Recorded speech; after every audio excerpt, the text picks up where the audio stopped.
In room 209 of the Sunset Pines Motel, a teddy bear sits watching. Its glass eyes hide a camera, its stuffing conceals a drive, and somewhere in its synthetic fur lies evidence that could destroy an empire built on stolen innocence. When Housekeeper, Lena Carter, opens that closet door, she finds more than a terrified child. She stumbles into a web of trafficking and corruption that reaches from street corners to federal badges. They selected her to clean the evidence, counting on her silence. Instead, they gave their secrets to the one woman who wouldn't look away. Now, with a child's coded warnings as her map and an army of corrupt officials closing in, Lena's about to prove that the most dangerous threat to power isn't the law. It's a mother who knows too much and a little girl who's memorized every escape route. Just before we get back to it, I'd love to know where you're watching from today, and if you're enjoying these stories, make sure you're subscribed, because tomorrow's special episode is one you definitely don't want to miss. The early morning sun cast long shadows across the cracked pavement of the Sunset Pines Motel parking lot. Lena Carter pulled her cleaning cart over another broken speed bump, wincing at the rattling of supply bottles. Another day, another round of rooms to clean.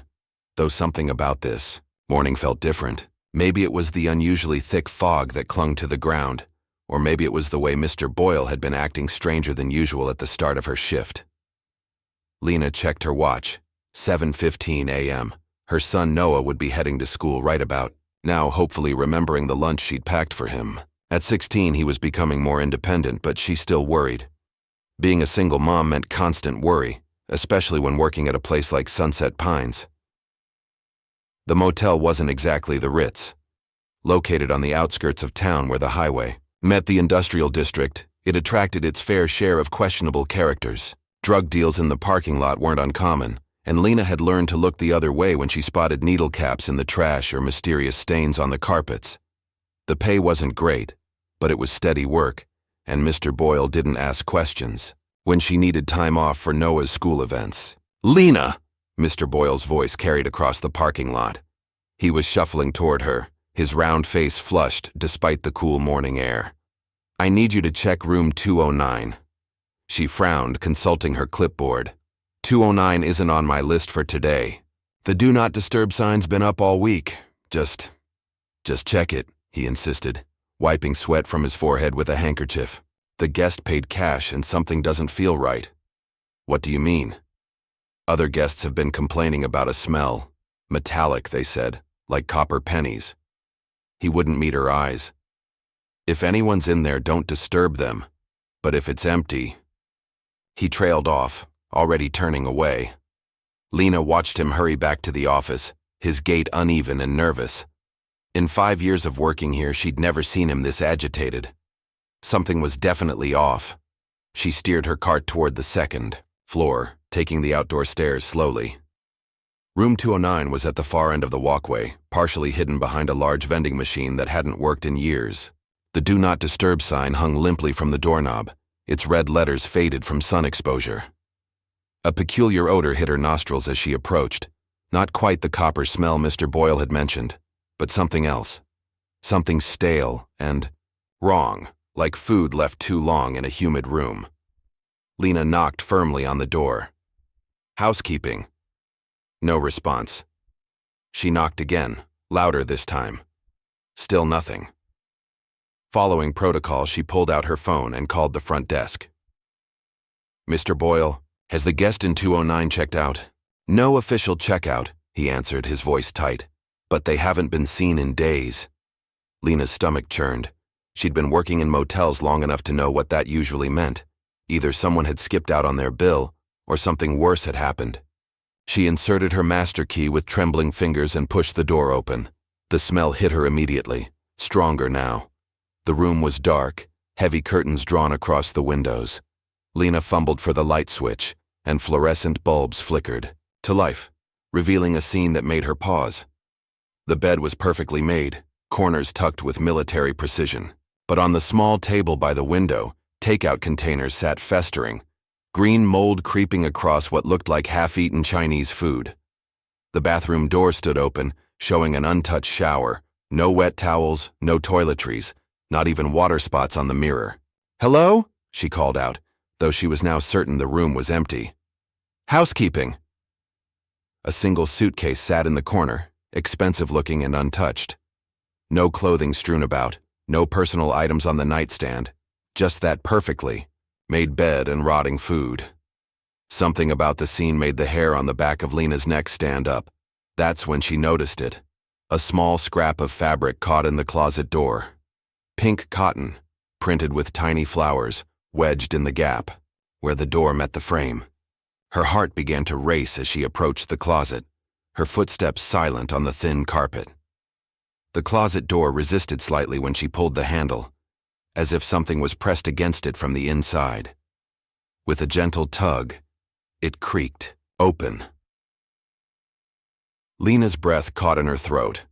Huddled in the corner of the closet, partially hidden behind hanging shirts that still had store tags attached, was a little girl.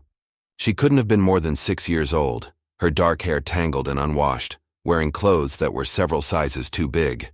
In her arms, she clutched a raggedy teddy bear, its fur matted and stained. The girl's eyes were wide with terror, darting between Lena and the room's door.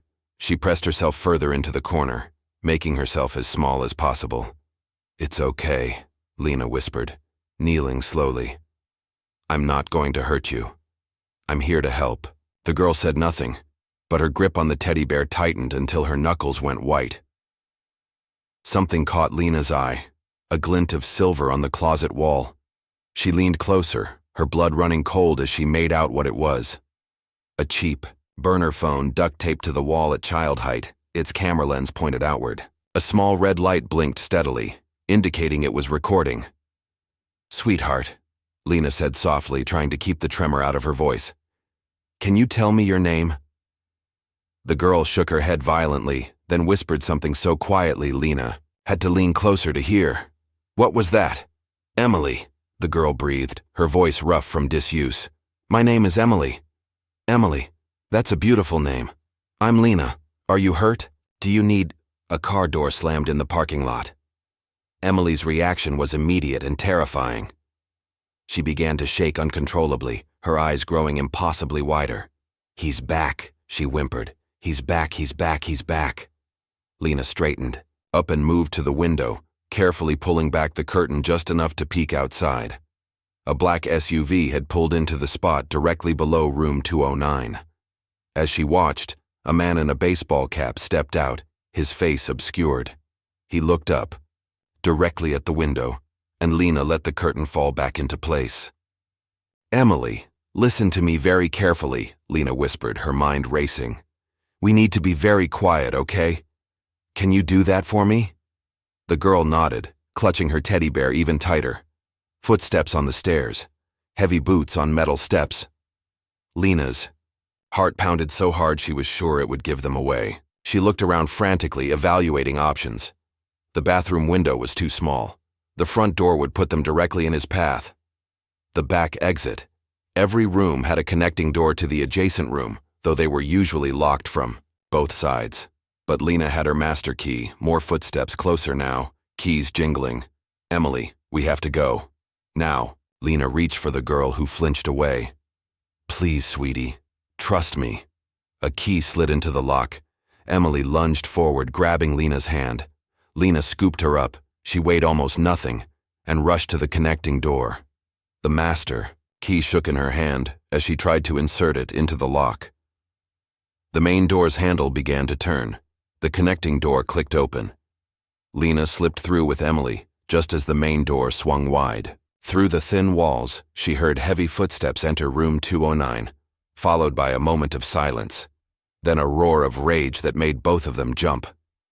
Lena didn't wait to hear more. She carried Emily through the empty adjacent room and out into the hallway, not stopping until they reached the stairs at the opposite end of the building. Police sirens wailed in the distance, growing closer. Looking back, she saw him emerge from room 209. Even from this distance, she could feel his fury as he scanned the walkway. He spotted them just as they reached the bottom of the stairs. 4. A moment, their eyes met. His face was ordinary, the kind you'd pass on the street without a second glance, which somehow made him more terrifying. A face designed to be forgotten. Then he was running, not toward them, but back to his SUV. The vehicle's engine roared to life as the first police car turned into the parking lot.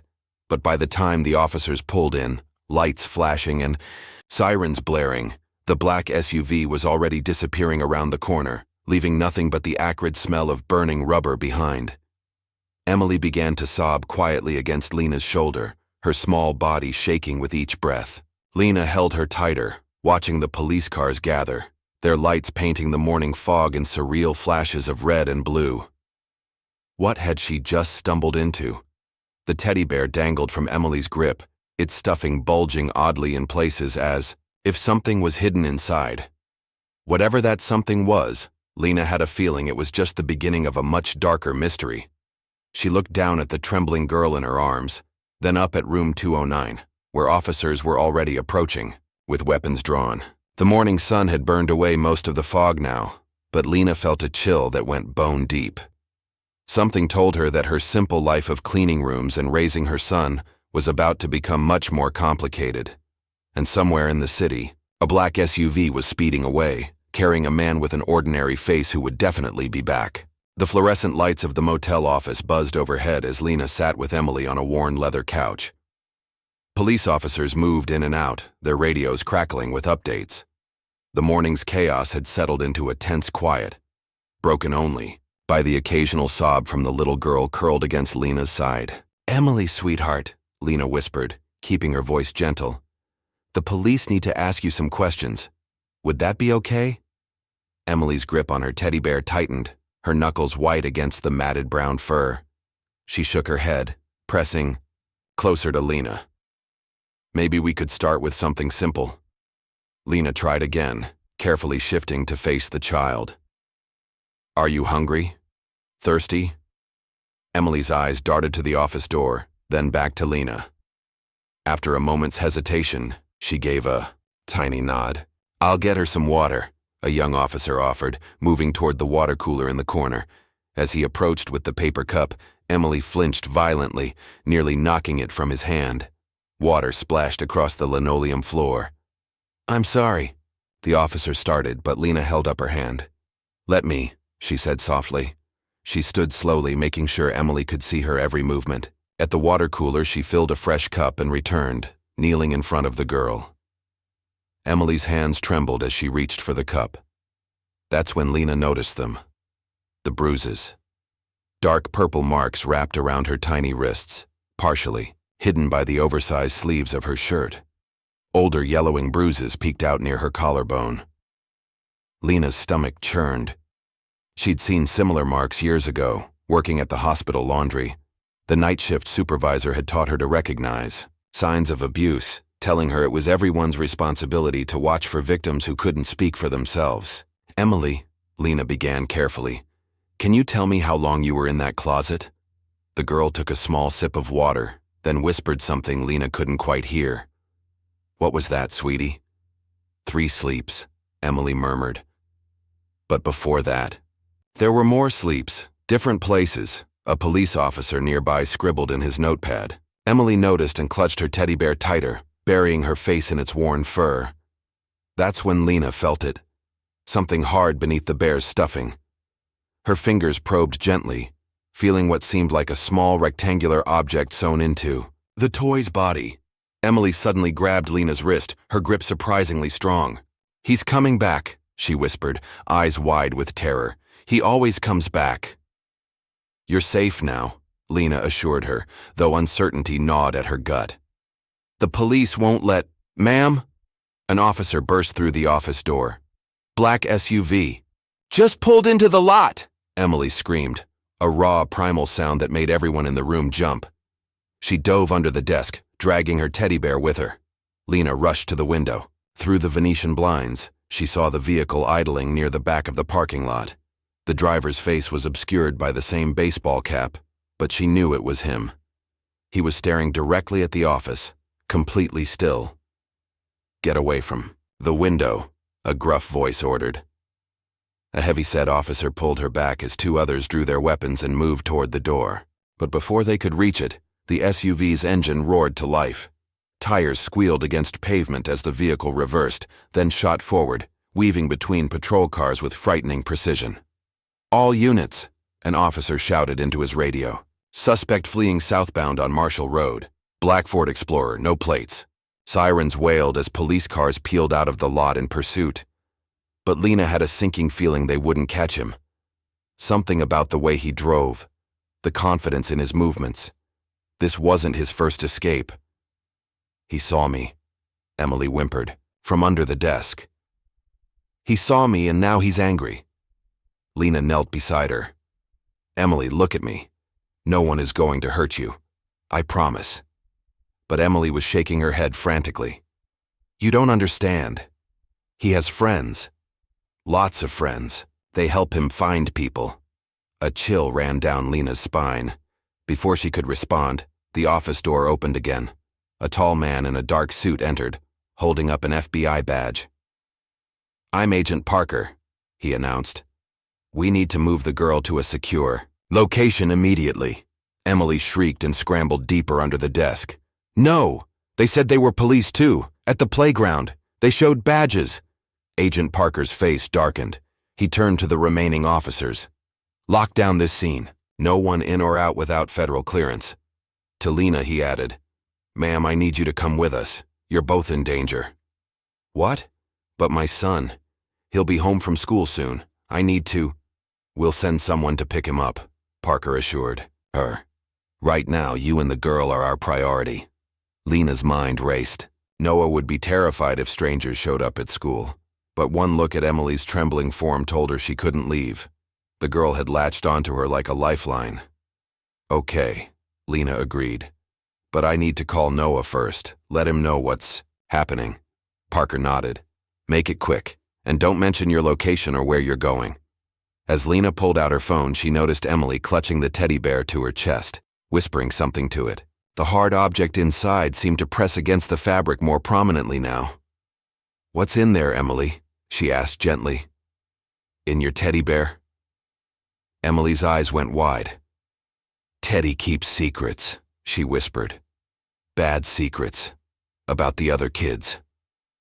"Other kids?" Agent Parker stepped closer, but Emily recoiled. "They're all alone too," she continued, her voice barely audible. "In different rooms. Different places. Teddy saw them." Lena's blood ran cold. The implications of Emily's words hung heavy in the air. This wasn't about one kidnapped child.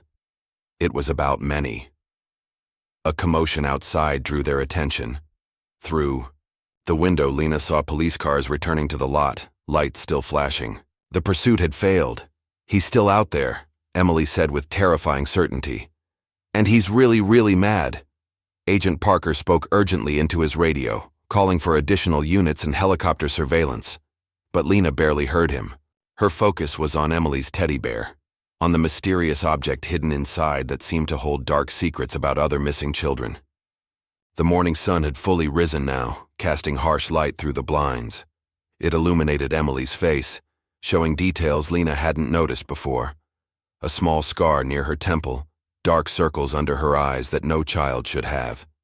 How many other kids were out there wearing similar marks of captivity? "Ma'am," Parker's voice cut through her thoughts. "Make your call. We need to move. Now." Lena dialed Noah's number with trembling fingers.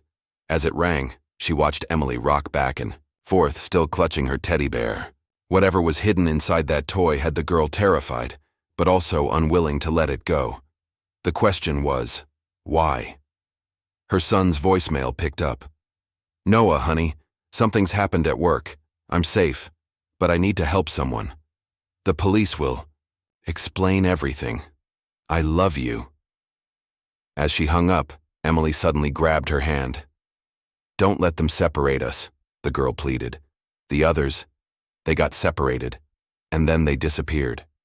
Before Lena could respond, Agent Parker's radio crackled. "Sir, we found something in the motel room. You need to see this." Parker strode to the door, then turned back. "Stay here, both of you." He pointed to two officers. "Guard this room. No one enters without my direct authorization." The door closed behind him with a heavy click. Emily's grip on Lena's hand tightened. "He has friends everywhere," the girl whispered. Even people with badges. You can't trust anyone. Lena looked down at their joined hands, then at the teddy bear with its hidden cargo. Emily's words echoed in her mind. Teddy keeps secrets. Bad secrets. Somewhere in the distance, sirens still wailed. But Lena barely heard them. She was focused on Emily's face, on the mixture of terror and resolve in those young eyes. This child had seen things no one should see, knew things no child should know, and someone was willing to kill to keep those secrets hidden. The teddy bear sat between them, its glassy eyes reflecting the harsh fluorescent lights. Whatever was sewn inside might help save other children, or it might get them both killed. Either way, Lena realized, there was no going back now. She was part of this, whether she wanted to be or not. Her simple life of cleaning rooms and raising her son had vanished the moment she opened that closet door. All she could do now was hope she'd survive long enough to see Noah again. "It's okay, Emily," she whispered, though she wasn't sure she believed it herself. "We'll figure this out together." Emily didn't respond. She just stared at the office door, as if expecting it to burst open at any moment. And maybe she was right. To worry. After all, he was still out there. The man in the baseball cap, the man with the ordinary face. And he was watching, waiting, planning his next move. The teddy bear's stuffing bulged with its hidden secret, a silent witness to horrors, yet unknown. Soon Lena knew they would have to look inside.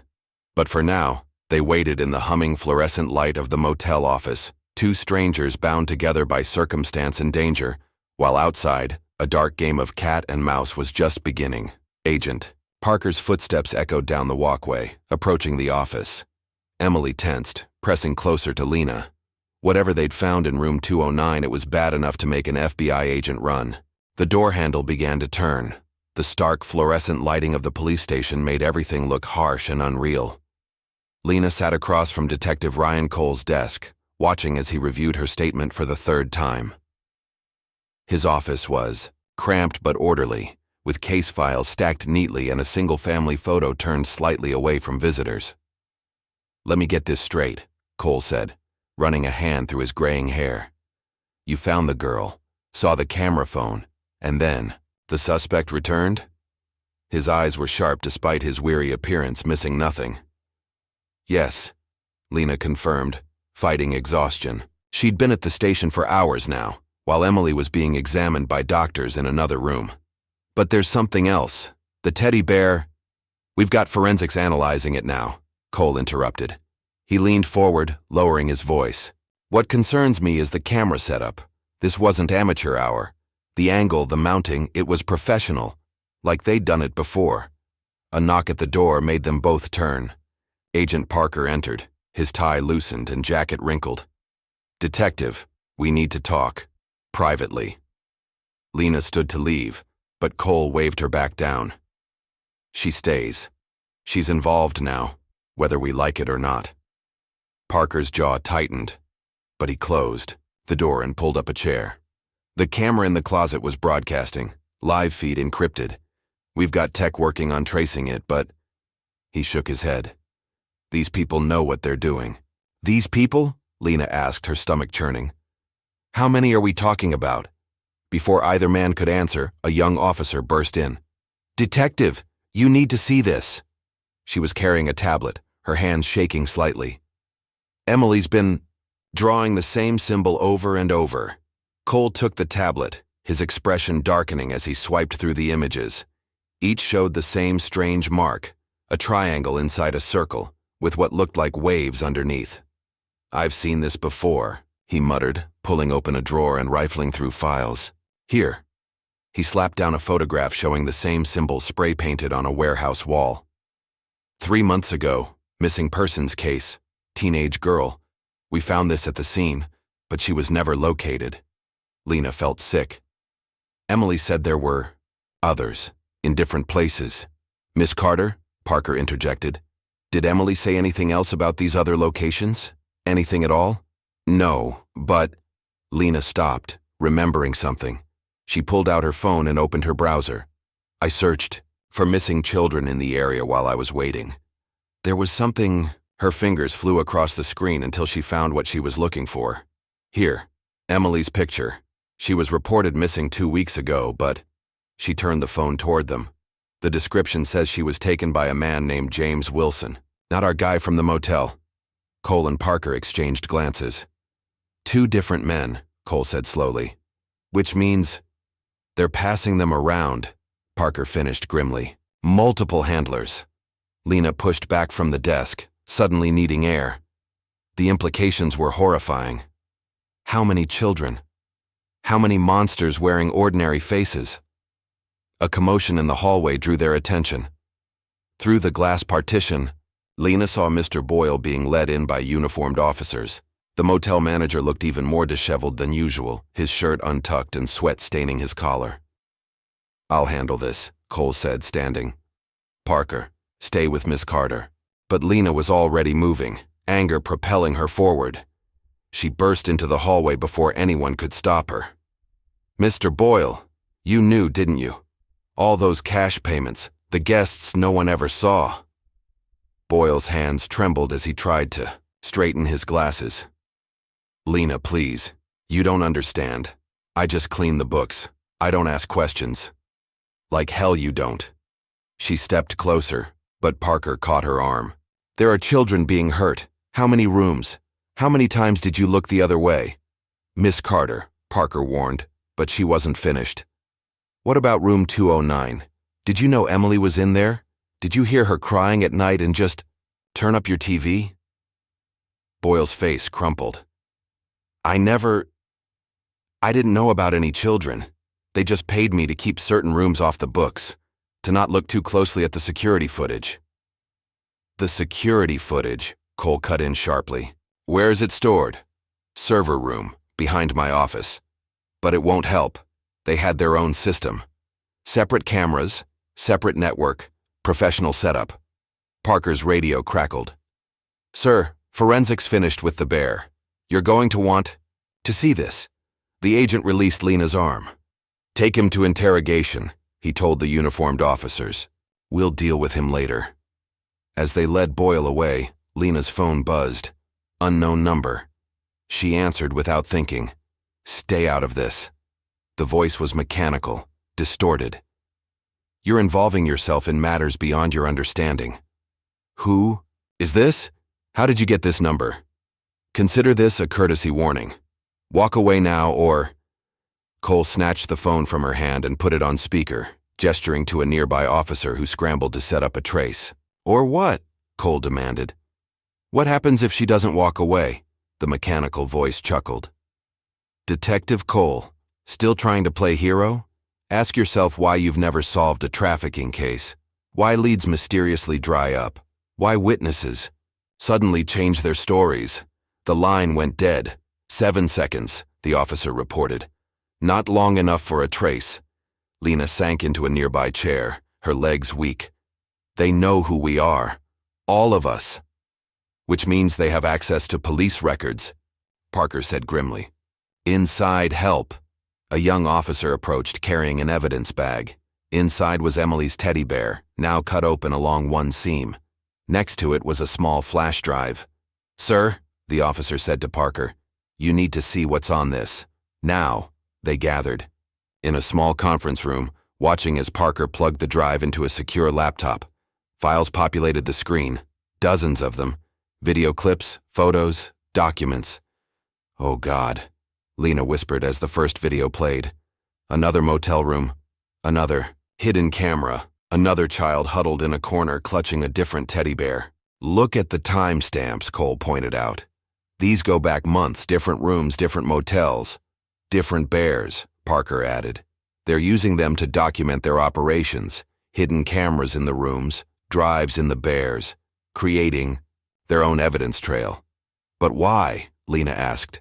"Why record it?" "Insurance," Cole said darkly. "Blackmail material. If anyone in their organization threatens to talk..." The door burst open. A breathless officer hurried in. "Detective! The girl! Emily, she's gone!" "What?" Lena stood so fast her chair toppled. "What do you mean, gone?" "She was with the doctor. Someone came in with FBI credentials. Said they were moving her to a secure facility. By the time we verified the credentials were fake, Parker was already running, barking orders into his radio. Cole grabbed his jacket.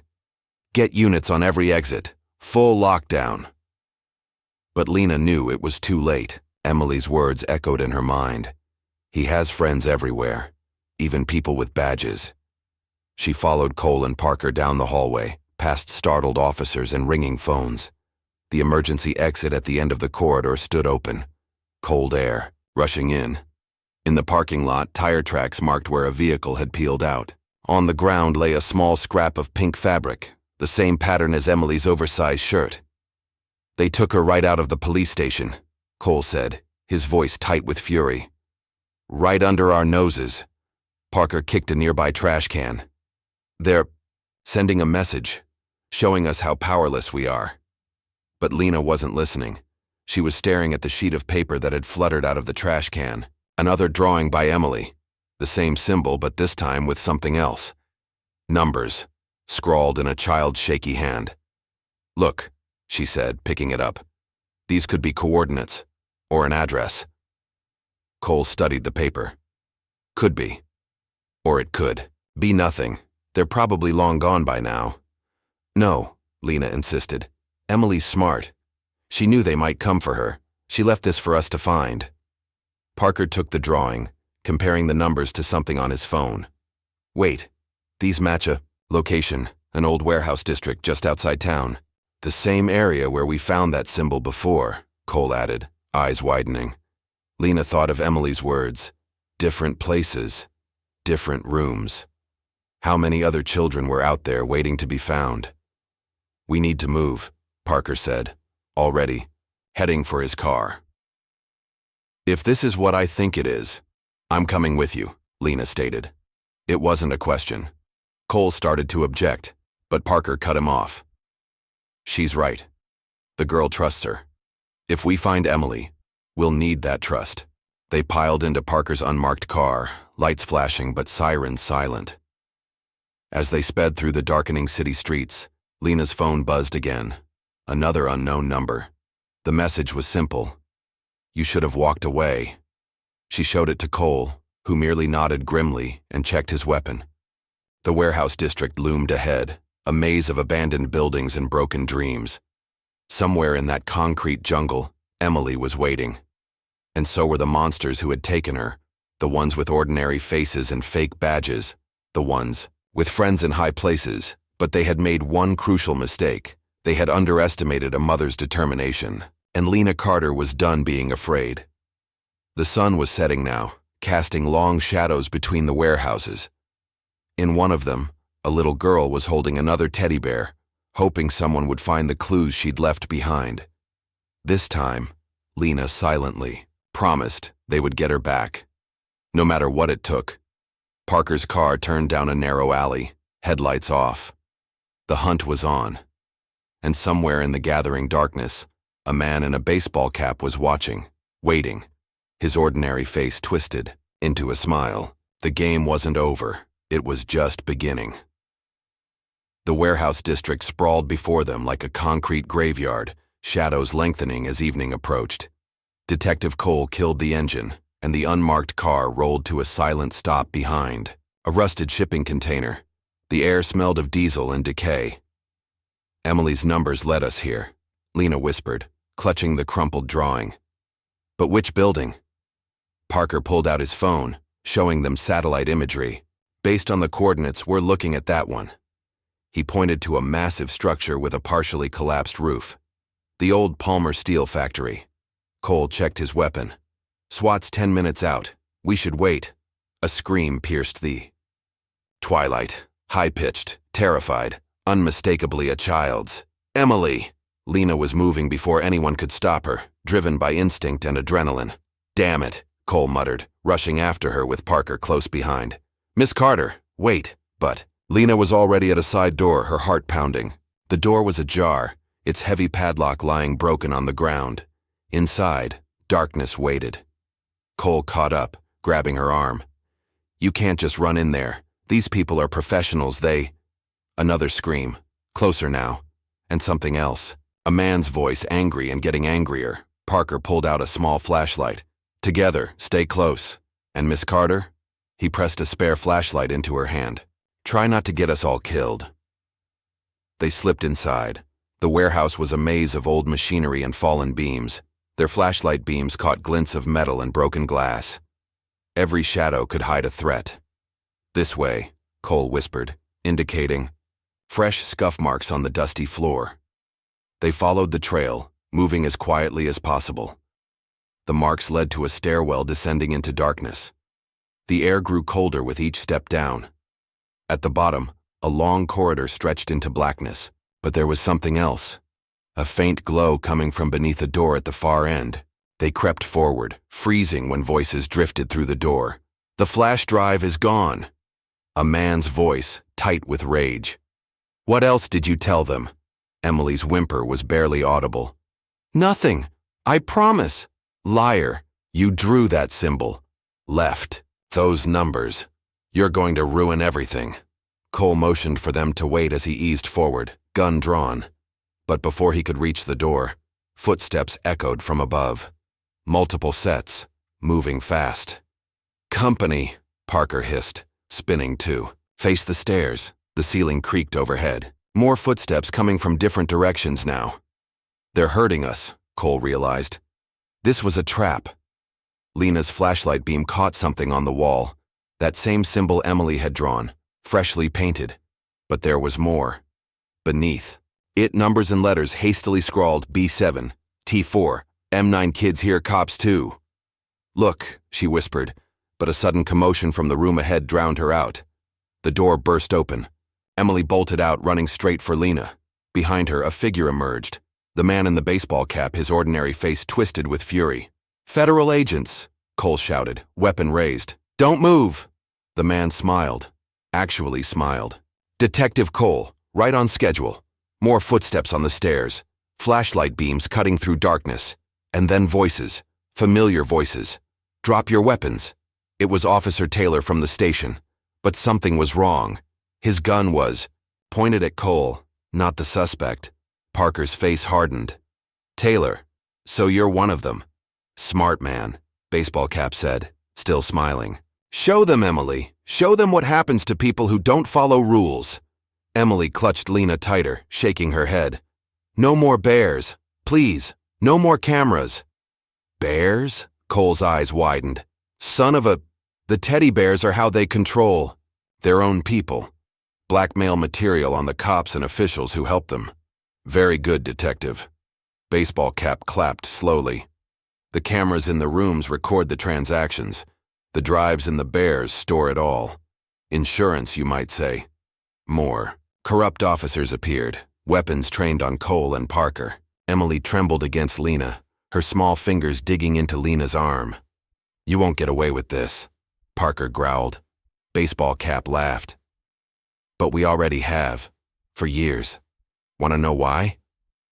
He pulled out his phone, tapped the screen. Watch. A video played. The quality was poor, but the content was clear. A prominent judge accepting an envelope in a motel room. Another clip. A police captain shaking hands with a known trafficker. More clips, more powerful people, all compromised. Own this city, baseball cap said simply. The bears see everything. The cameras never lie. That's why Emily's bear was so important, Lena realized. It had proof. Evidence against all of you. Smart woman. He stepped closer. Too smart. Do you know what happens to smart people who ask too many questions? A gun pressed against Lena's back. Officer Taylor's voice. They have accidents. But Emily was moving, her small hand slipping into her pocket. I have another bear, she whispered. Baseball cap froze. What?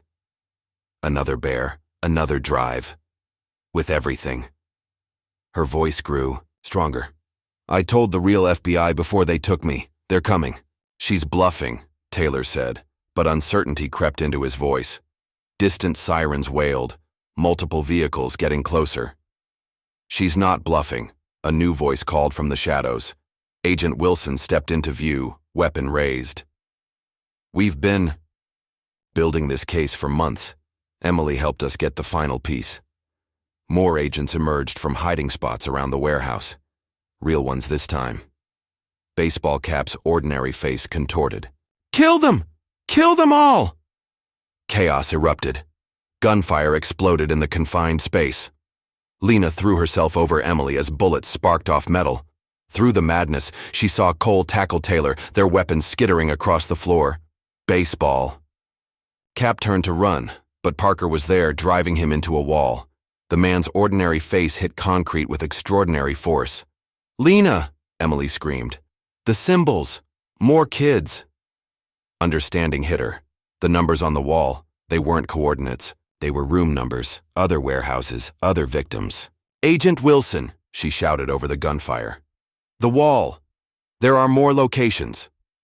Wilson nodded, already calling for backup on his radio. "All units, multiple locations. Send teams to—" A shot rang out. Wilson stumbled, red blooming on his chest. From the stairs, Mr. Boyle stood with a smoking gun, his nervous demeanor replaced by cold determination. "I told you to walk away," he said to Lena. All of this could have been avoided. Cole's gun barked 3 times. Boyle fell, his final expression one of mild surprise.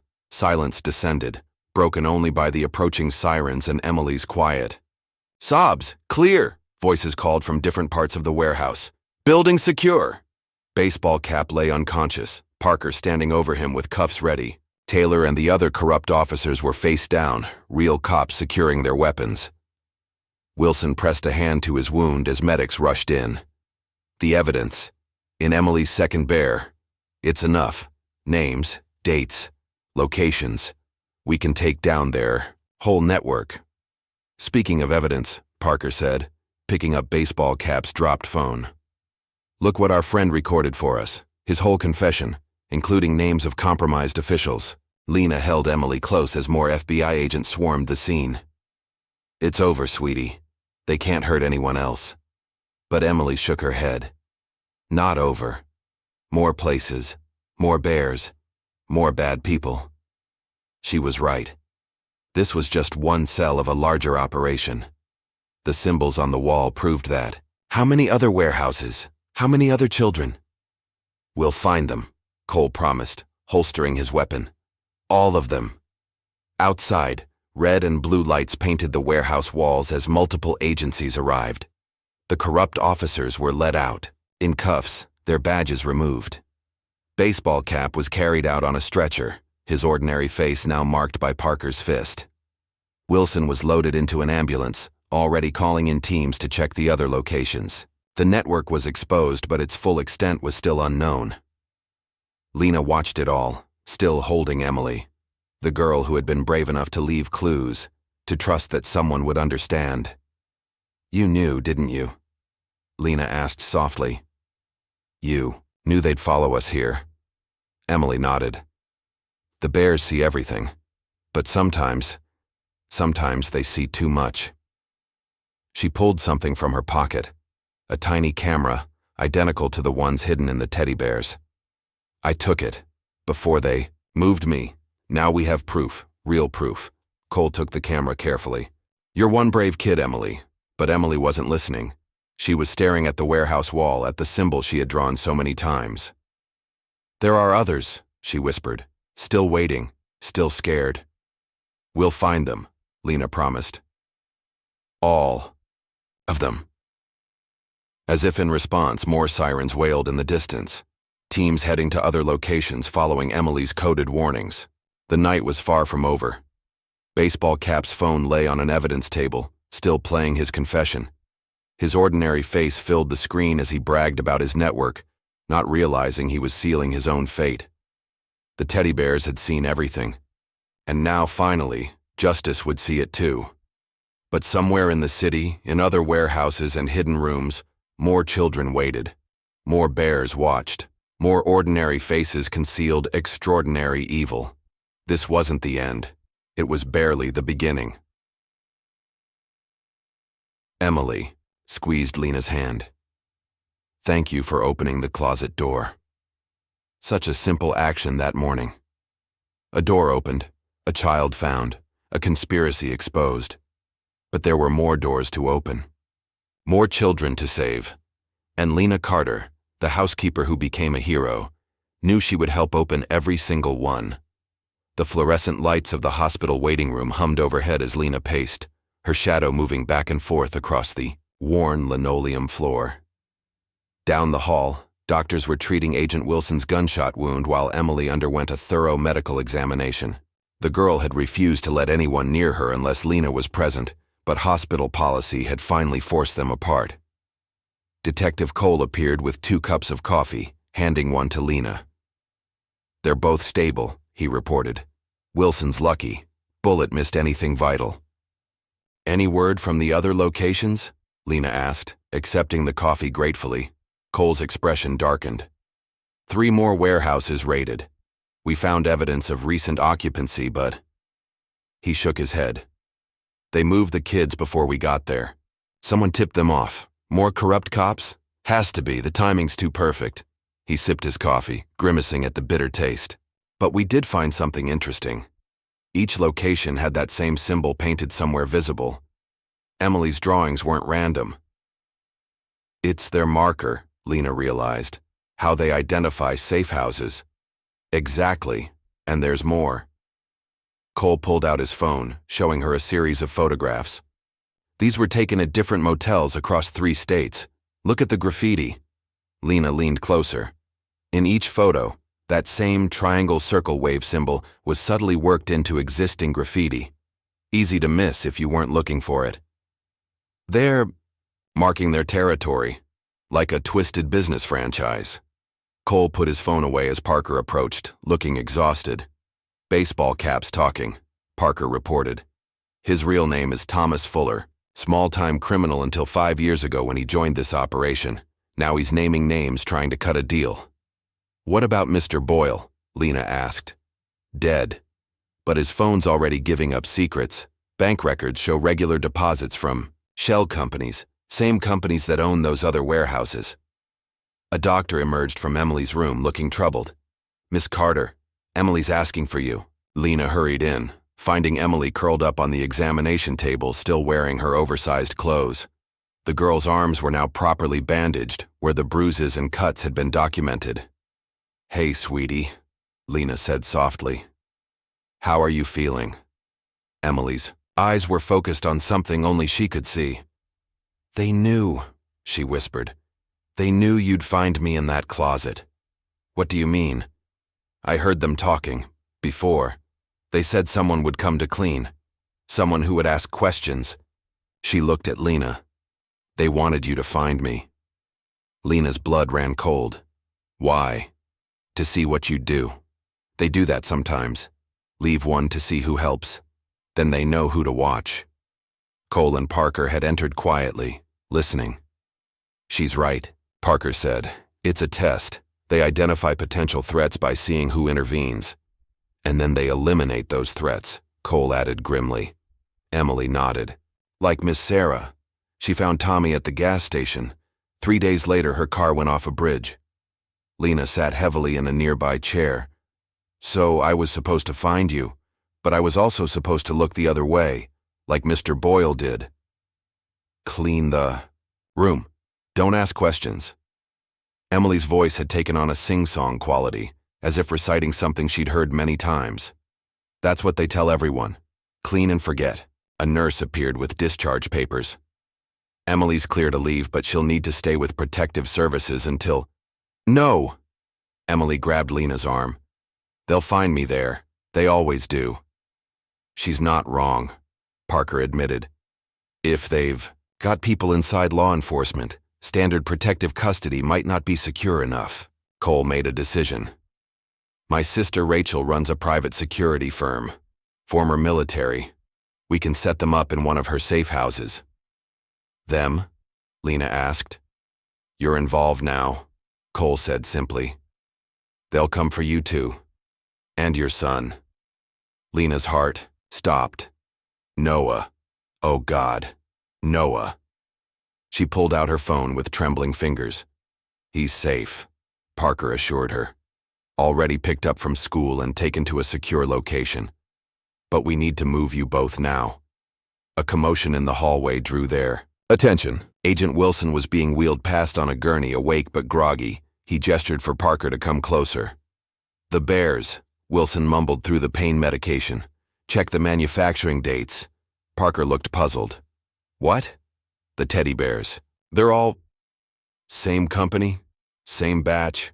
His eyes were struggling to stay focused. Not a coincidence. Cole was already on his phone, calling the evidence lab. Emily watched him with knowing eyes.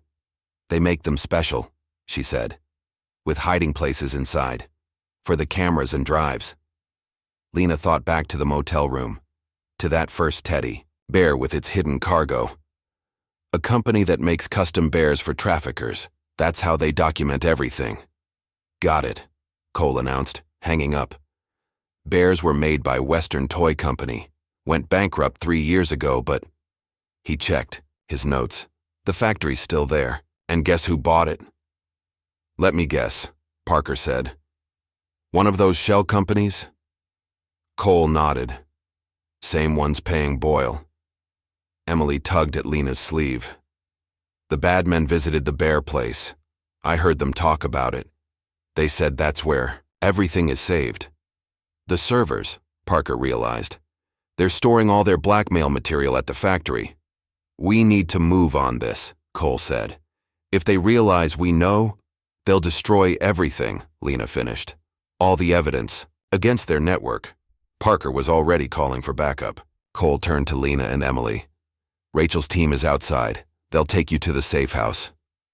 No, Emily said firmly. I need to show you.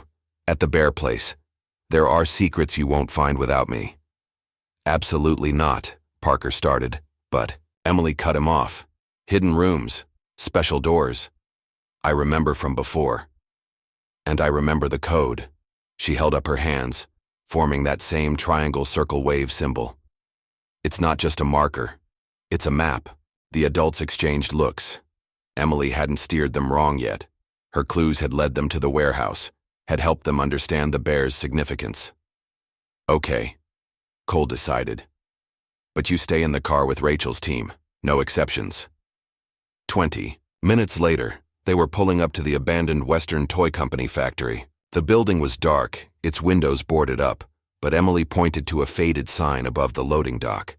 There, worked into the company logo, was that same symbol, hidden in plain sight all along. Clever bastards, Parker muttered, using a legitimate business as cover. More than cover, Cole said, studying blueprints on his tablet. This place is huge. Underground levels, storage vaults. Server rooms, Emily added. In the basement. That's where the bears talk to each other. Lena looked at her sharply. What do you mean, talk to each other? The cameras. They send pictures through the air. To the bears in the basement, wireless network, Parker translated. The bears are just storage devices. The real system is down there. Cole's radio crackled. FBI teams were in position around the building. No signs of activity inside, but thermal imaging showed the basement was significantly warmer than it should be. Servers generate heat, Parker explained. They're still active. Emily pressed her face against the car window.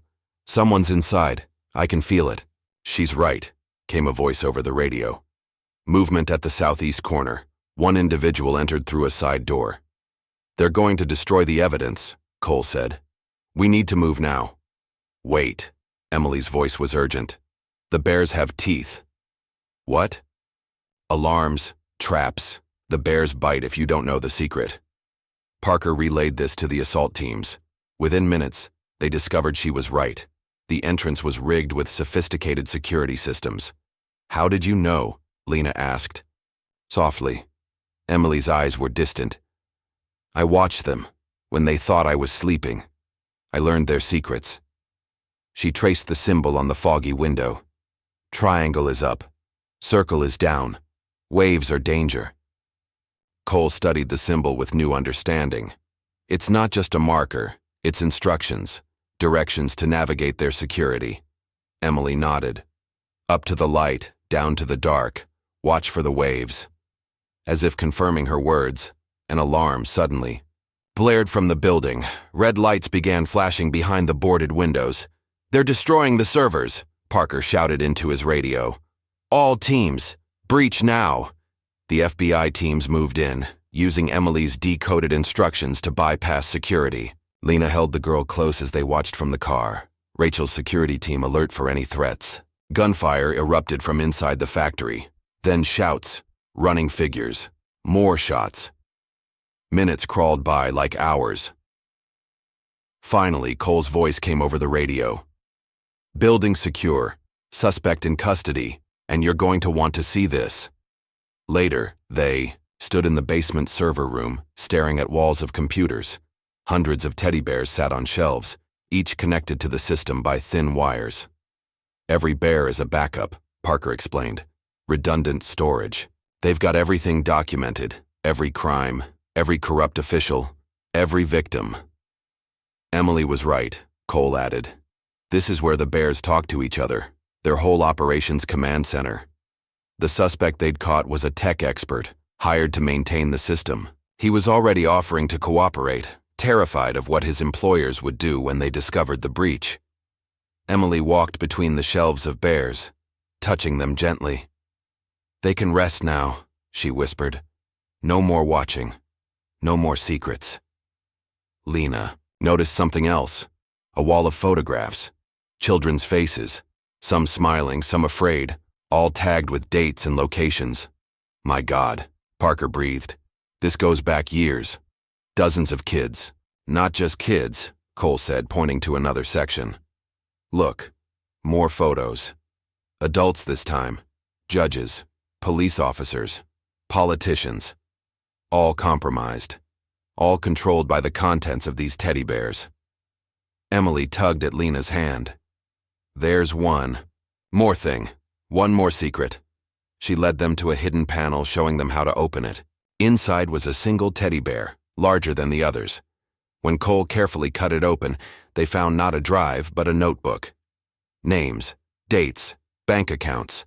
The organization's entire operation laid bare in handwritten detail. "This is everything," Parker said in awe. "Their whole network." Emily nodded. "The biggest bear knows all the secrets." As FBI teams continued documenting evidence, Lena held Emily close. They had found the truth, the dark heart of an enterprise built on stolen innocence and corrupted power. But Emily's words from the hospital echoed in her mind. "They wanted you to find me."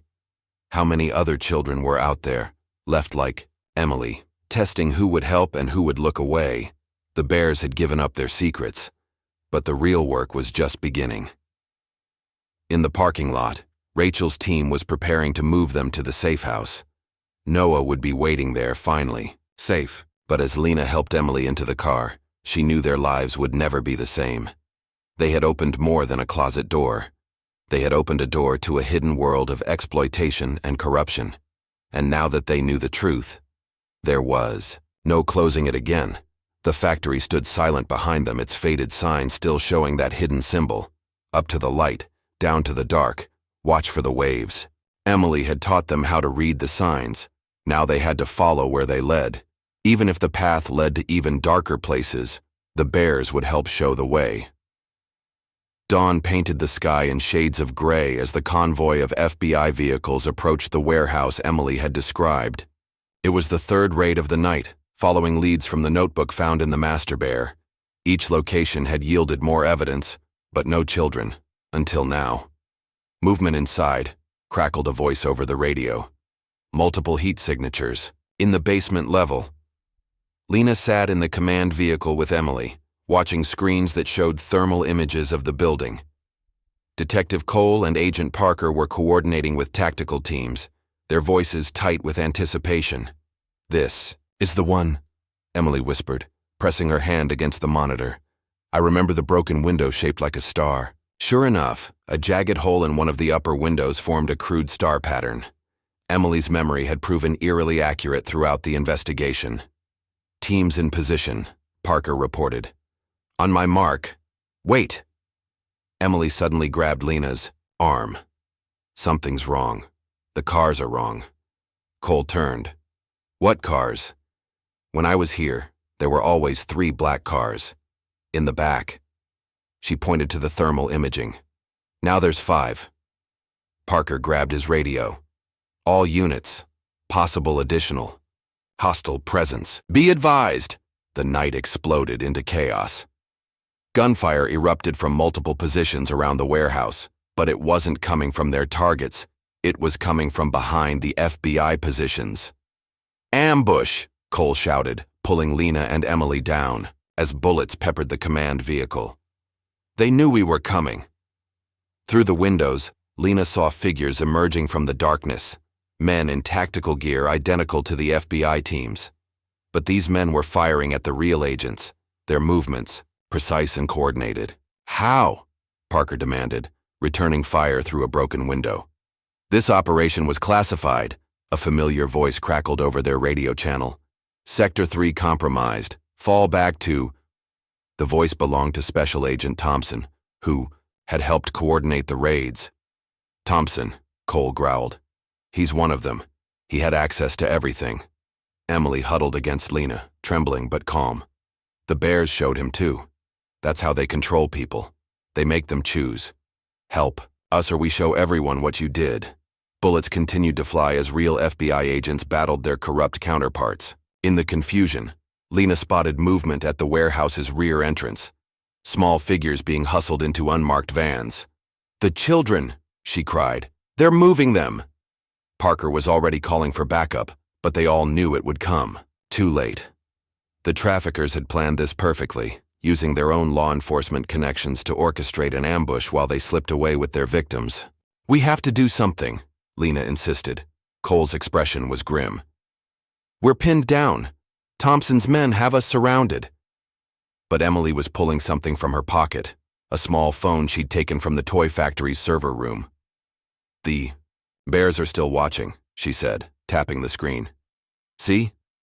The phone displayed live feeds from multiple cameras, including ones inside the warehouse.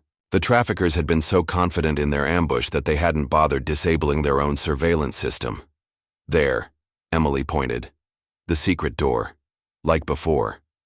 The camera showed a hidden entrance behind some crates, leading to what looked like a tunnel system.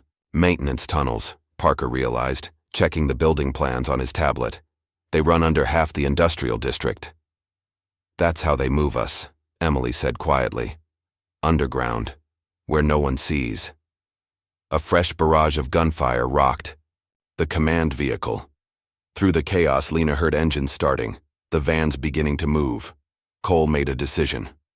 Parker, maintain command here. Keep Thompson's men focused on this position. He turned to Lena and Emily. The tunnel entrance. Can you find it? Emily nodded without hesitation. Wait, Lena protested. You want us to... They don't know about the phone, Cole cut in. They don't know we can see their escape route. This might be our only chance. He was right. While the firefight raged above, they could slip in below, but bringing Emily back into danger. The girl squeezed Lena's hand. I can do it. I know the way. I've done it before. Another explosion rocked the night as a FBI vehicle went up in flames. Under the cover of smoke and chaos, Cole led them to a maintenance door at the building's edge. Emily's phone showed the tunnel entrance was just inside. I've got your back, Cole promised, checking his weapon. But we move fast and quiet, understood? They slipped inside.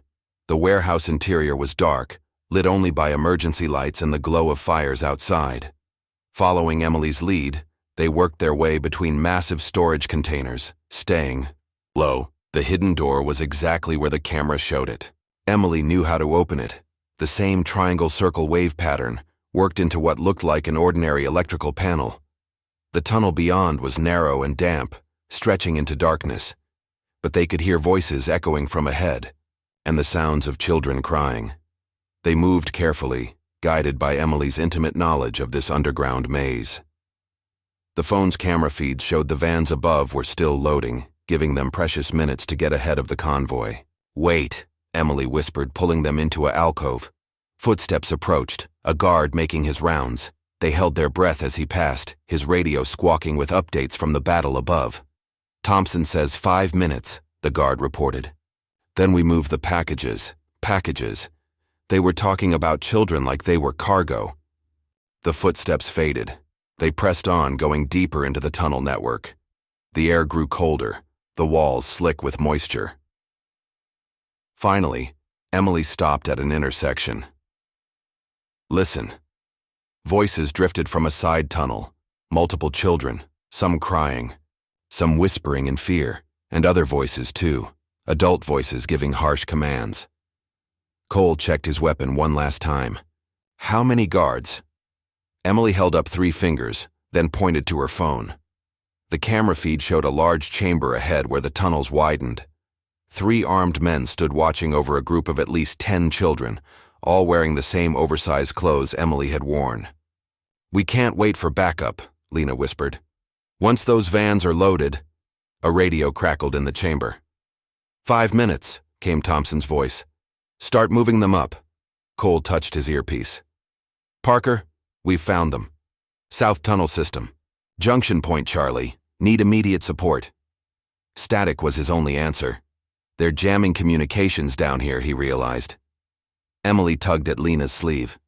"There's another way, a maintenance shaft. It leads to where the vans are." "How? Do you know all this?" Lena asked. "I escaped. Once. Made it all the way up." Her voice grew small. "But they caught me at the top. Said it was a test. Said I failed." Cole's expression hardened. "Not this time." They heard guards beginning to move children toward the tunnel entrance. It was now or never. Cole went first, using the darkness and echoes to his advantage. His first shot took down 1 guard before they knew what was happening. The second guard managed to fire back, the sound deafening in the confined space, but Cole was already moving. The third guard grabbed the nearest child as a shield. "Back off! He never finished. Lena, moving on pure instinct, had circled, through Emily's maintenance shaft. Her taser, given to her by Rachel's security team, caught the guard in the back. He went down convulsing. The chamber erupted into chaos as children ran in all directions. But Emily's voice cut through. The panic. "This way! Quickly! Before the bad men come!" Something in her tone made them listen. The children, recognizing one of their own, began following her toward the maintenance shaft. Cole secured the guards while Lena helped guide the children up the narrow passage. They moved as fast as they dared, knowing that any moment, Thompson's men might discover their missing cargo. They were halfway up when gunfire erupted above. But these shots were different. Controlled bursts followed by shouts of "Federal agents, drop your weapons." "Parker," Cole grinned. Backup finally arrived. They emerged into a loading bay just as FBI tactical teams were securing the area. Thompson and several other corrupt agents were already in custody, their betrayal exposed. The children were quickly wrapped in blankets, given water, checked by medics. Parents would be notified, counseling arranged, new lives begun. But Emily stood apart, watching it all with old eyes. "There are more," she said quietly.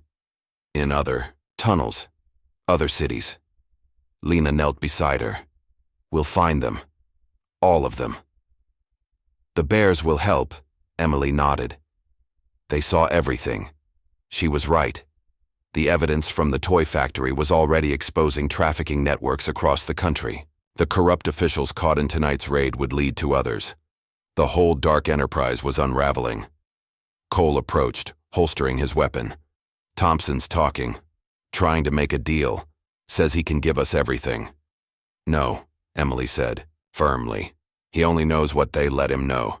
The real secrets are still hidden." She pulled out the phone, showing them another feed. A different warehouse, a different group of children.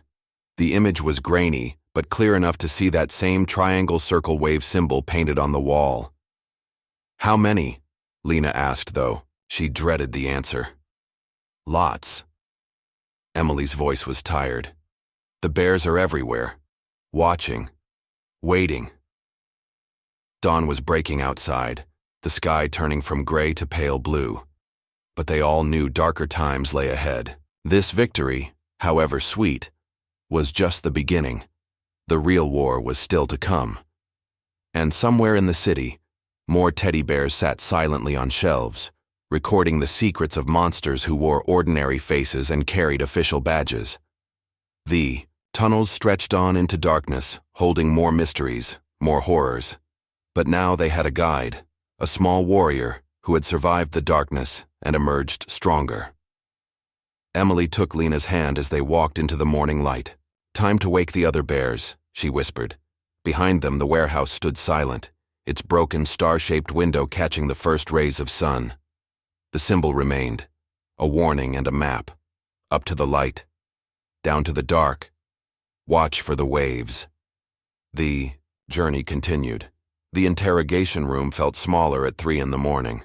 Detective Cole watched through one-way glass as Agent Thompson shifted uncomfortably in his chair, handcuffs glinting under harsh fluorescent lights. The fallen FBI agent had been talking for hours, trying to bargain his way out of what was coming.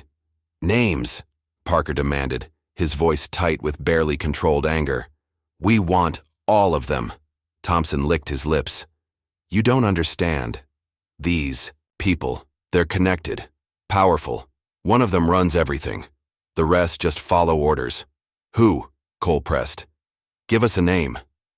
"Victor Holloway." Thompson seemed to shrink as he said it. "But you'll never catch him. No one ever has." Lena, watching from behind the glass with Emily, felt the girl tense at the name. "You know him?" Emily nodded slowly. "He visited sometimes, to check the bears. He has a mark." She traced a pattern on her arm. "A tattoo, like his signature." Cole stepped out of the observation room, already on his phone. Running the name, got him. Victor Holloway, former tech executive, dropped off the grid 5 years ago after a scandal involving missing funds. "That's when it started," Emily said. "The bears, the cameras. He made it all work together." Parker joined them, looking grim. "Thompson gave us more.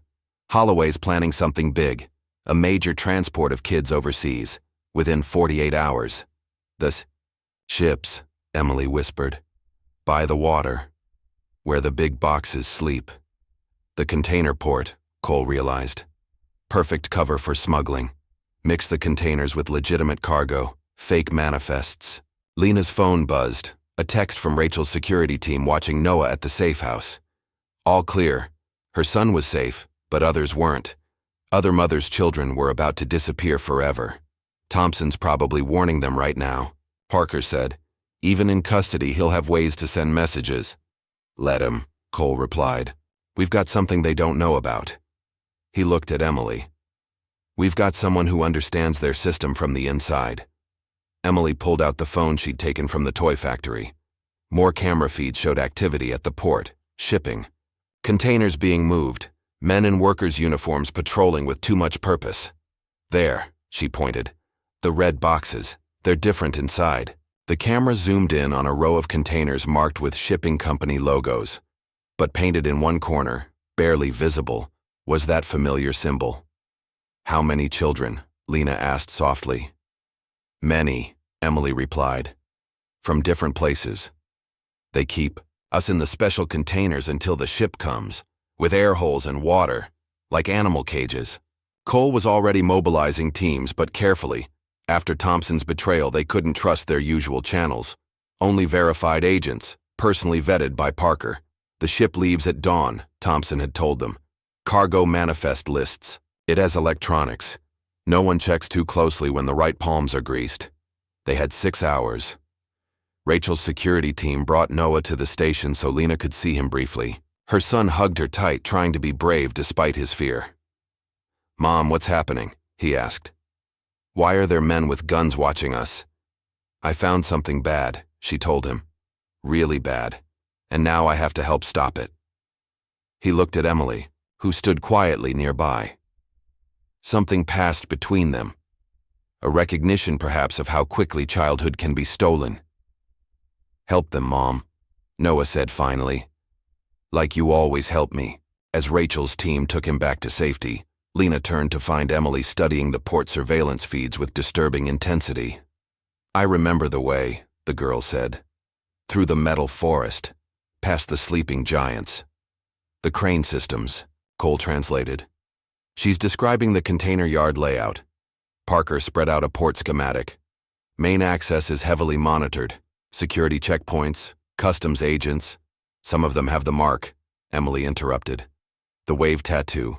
Like Mr. Holloway. Of course, Lena said.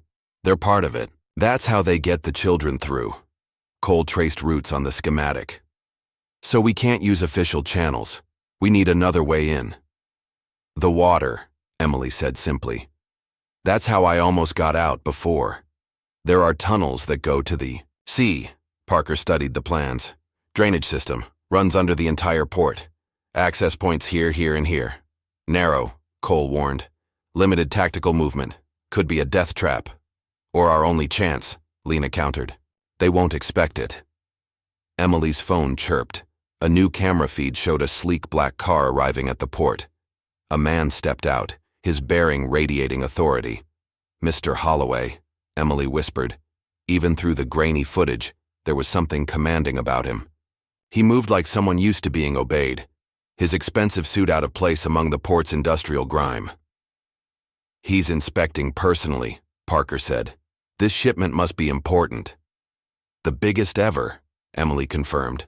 That's what they said. A test to see if it works. If what works? The new way. Moving more at once. If it works here. She trailed off, but they understood. This was a prototype. If successful, it would be replicated across other ports, other cities. They had to stop it now. The next few hours were a blur of preparation. Rachel's team provided specialized gear for the tunnel infiltration. Parker coordinated with trusted port authority contacts. Cole assembled a tactical unit of personally vetted officers. Through it all, Emily watched the camera feeds, noting guard patterns, shift changes, the subtle signs of the trafficking operation hidden within legitimate port activity. They're moving. Them soon, she reported as dawn approached. The containers are being staged. Sure enough, cranes were repositioning specific containers, gathering them near the ship's berth. To anyone else, it looked like normal loading procedures. How can you tell which ones have... Lena couldn't finish the question. Listen, Emily said, turning up the phone's audio. Through the background noise of port operations came a sound that made Lena's blood run cold, muffled crying. Time to move, Cole announced. They gathered at a storm drain access point half a mile from the port. The tunnel entrance was barely wide enough for an adult to crouch walk through. Emily stays here, Parker said firmly, but the girl shook her head. You need me. The tunnels are tricky, like a maze. She's right, Lena realized. She escaped through these once. She knows the way. Cole wasn't happy, but they had no choice. Time was running out. They entered the tunnels in teams of 4. The passage was dark and wet, the air thick with the smell of sea and rust. Their lights caught glimpses of rats scurrying away, their squeaks echoing off concrete walls. Emily led them with uncanny confidence, remembering each turn, each junction. The phone's cameras showed Holloway still at the port, supervising as containers were loaded. He's getting nervous, Parker observed, looking at his watch a lot. The ship has a schedule, Emily explained. If it's late, people ask questions. They were halfway to the port when Emily suddenly stopped. Wait, she whispered. Listen. Through the tunnel walls came a deep rumble, container trucks moving overhead. They were under the port now. Which way? Cole asked. Emily cocked her head like a bird listening for danger. Up, she said finally. To the light. But careful. The waves are coming. Her coded warning made sense moments later when they heard voices ahead. Port workers using the tunnels as shortcuts between sections. They pressed against wet walls as flashlight beams swept past their hiding spot. The workers were laughing. About something. Holloway's got his panties in a twist. Big bonus if this goes smooth. Got a whole ship full of product. Like Thompson's packages. Never children, never humans. Always product. Once the voices faded, they moved on. Emily led them to a maintenance shaft that would take them up into the container yard. Last time, I made it this far, she said, quietly. The door was locked, but not anymore, Cole finished, pulling out specialized tools. The lock clicked open. Cool pre-dawn air drifted down as Cole eased the hatch up and peered out. They were behind a stack of containers, hidden from main yard operations. In the distance, crane arms swung through the lightening sky, moving more containers toward the ship. There, Emily pointed.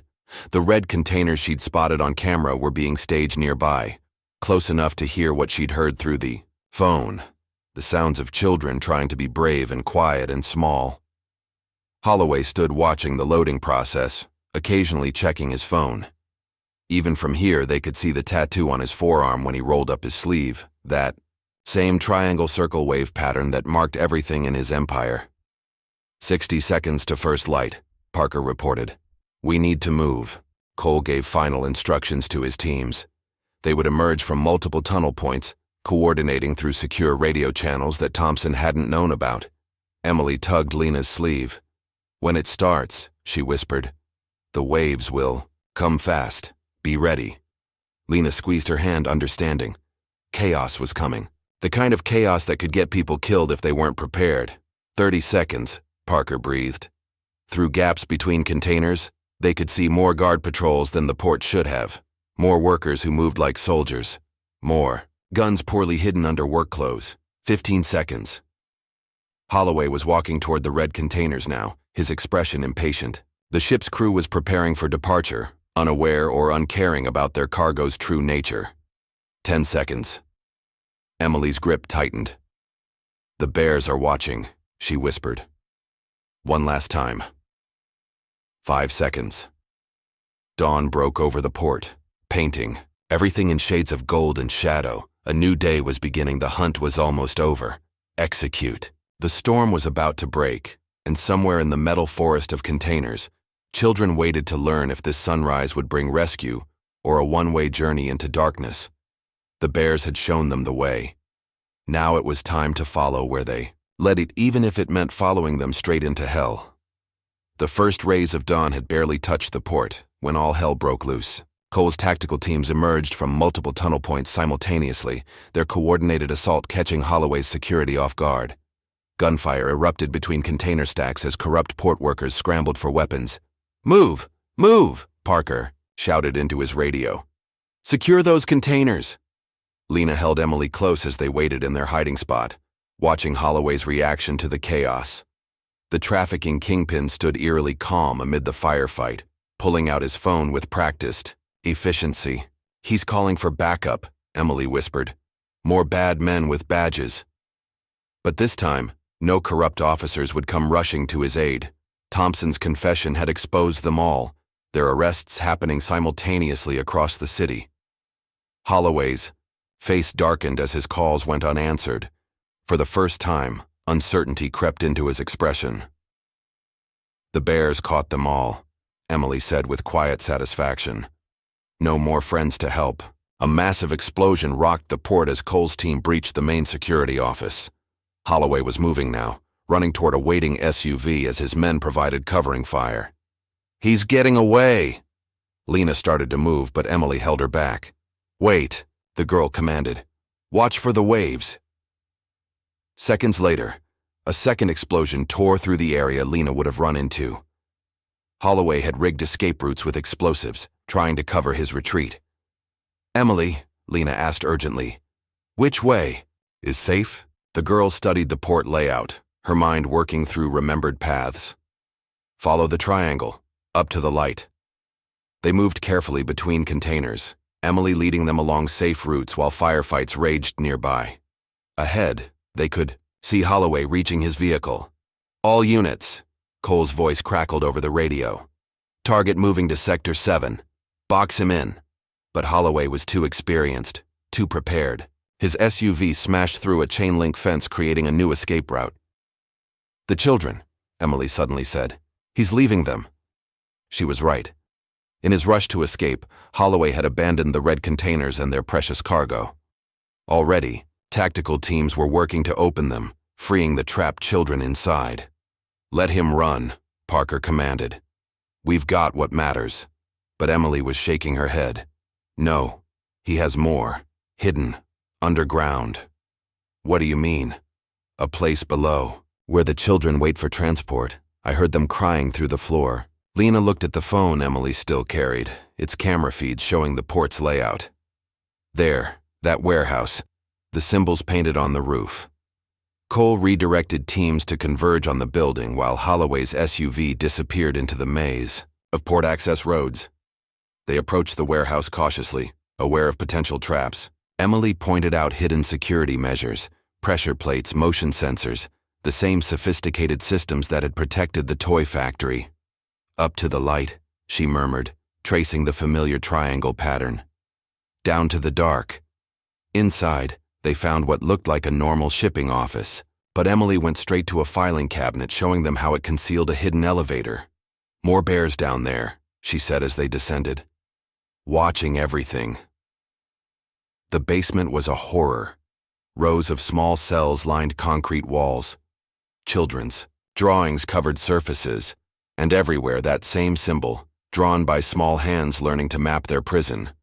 Most cells were empty, their occupants already loaded into the containers above. But in the last cell they found a girl about Emily's age clutching a teddy bear. Sarah, Emily breathed. From the gas station. The girl who had helped another child escape, only to be captured herself. She looked up at them with tired eyes. The bears saw, she whispered. They saw everything. Evidence. Always collecting evidence. Holloway's need to document everything would help destroy him. Parker called for medical teams while Cole coordinated the ongoing pursuit. But Holloway had vanished into the city's morning traffic. He'll try for the private airfield, Emily said suddenly, where the metal birds sleep. How do you know? I heard him. On the phone. Making plans if things went wrong. Cole was already moving. Parker, take the children. Get them safe. Lena? I'm coming with you, she said firmly. Emily tugged her sleeve. The dockhouse first, where he kept his special bear. What special bear? The one that knows where the others are. All the secret places. All the names. They found it in Holloway's private office overlooking the port. A teddy bear larger than the others, stuffed with hard drives instead of just one. Send this to the FBI, Cole ordered, securing the evidence. Then let's end this. The private airfield was 30 minutes away. They pushed through early morning traffic, sirens wailing. Emily sat quietly in the back, watching the city blur past. He's scared now, she said. Scared makes him dangerous. They arrived to find Holloway's SUV abandoned by a private hangar. Inside, a sleek jet was preparing for takeoff. Federal agents, Cole shouted as they burst in. Ground that aircraft. Gunfire erupted as Holloway's remaining men tried to buy him time, but they were outnumbered, outflanked, and out of options. It's over, Holloway, Parker called out. Your network is exposed. Your people are arrested. Surrender. You understand nothing. Holloway's voice echoed through the hangar. This is bigger than you know. The bears see everything, but you've only scratched the surface. We have your records, Cole countered. All of them. The factory, the port, the names of every corrupt official. It's done. More shots rang out. Return fire from Cole's team dropped Holloway's last defenders. Then silence. He's running for the Dallas plane, Emily whispered. She was right. They caught glimpses of him sprinting across the tarmac, his expensive suit torn and dirty now. Take him alive, Parker ordered. We need him to talk. But Holloway had other plans. He turned, raising a gun. Cole fired first, one shot, clean and professional. Holloway fell, clutching his leg. His gun skittered across concrete. The bears saw everything, Emily said, as they approached the fallen trafficker. Now everyone else will see too. Holloway looked up at her with hatred and something else. Fear. This small girl had helped destroy everything he'd built. There are more, he spat. Others like me, in other cities, other countries. We'll find them, Lena promised. All of them.